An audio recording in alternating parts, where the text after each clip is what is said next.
Country's efforts to increase forest cover from the current 7% to 10% may not bear fruits if the continued use of firewood as the dominant cooking fuel in the rural areas is not mitigated. Of late, clean cooking has become a reliable entrepreneurial venture for many Juakali artisans and innovators who are making modern stoves that use briquettes as an alternative to fossil fuels. But as Wycliffe Oketch reports now, lack of funding and awareness by the public has hindered mass production of such stoves.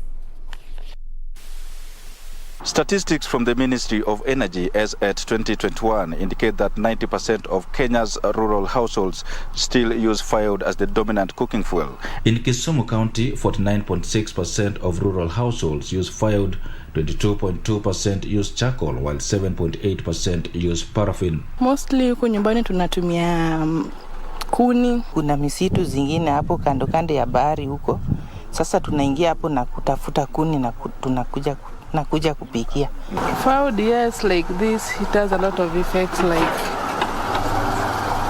the problem of blood. We are being told that after using it, you are supposed to drink a lot of milk. The continued use of such fossil fuels is not only detrimental from the health perspective, but also impedes the country's efforts to increase forest cover from the current 7% to 10%, which is one of the ways to mitigate climate change. We have looked too much into lighting, but we're not looking much into the cooking methods. Because if you're like an authority like the Rural Electrification Authority, you realize that they are looking too much into how they can, light up, provide clean, affordable, sustainable energy. But mostly it's usually on the lighting perspective, but you're not looking at the cooking perspective. So as we move forward, I think as much as we're looking into the lighting, also the government should see how we can also look into the cooking perspective of it. Consequently, Juakali artisans and innovators across the country have come up with an innovation meant to cut on fossil fuel usage. Alex Odundo, the proprietor of Olex Techno Enterprises in Kisumu, is one of such innovators. He makes modern stoves that use briquettes for fuel instead of charcoal. This device here is a kind of stove that is helping our people to burn on non-carbonized briquettes. Non-carbonized briquettes is known as is a product that is made out of waste. But for some time it has been used in boilers most of the times. But then we were trying to find a way of making it something that can be used by small users, like domestic in domestic usage, or hotels, or in schools. Alex says he has showcased the product to a number of potential buyers, some of whom have made a purchase while some remain skeptical, hence demotivating him from mass production. Okay, people are very positive about it, but now for somebody to just pick up and start using it.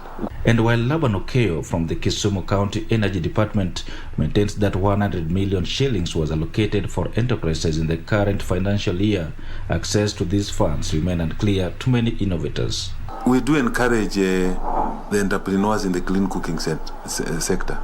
Yeah, we inform them about the funding. We tell them to get organized so that they can access the funding. It is not limited to a specific type of enterprise. Recently, the Kisumu Water and Sanitation Company raised concerns over a decrease in water levels in River Kibos due to climate change, thus affecting water supply in the county.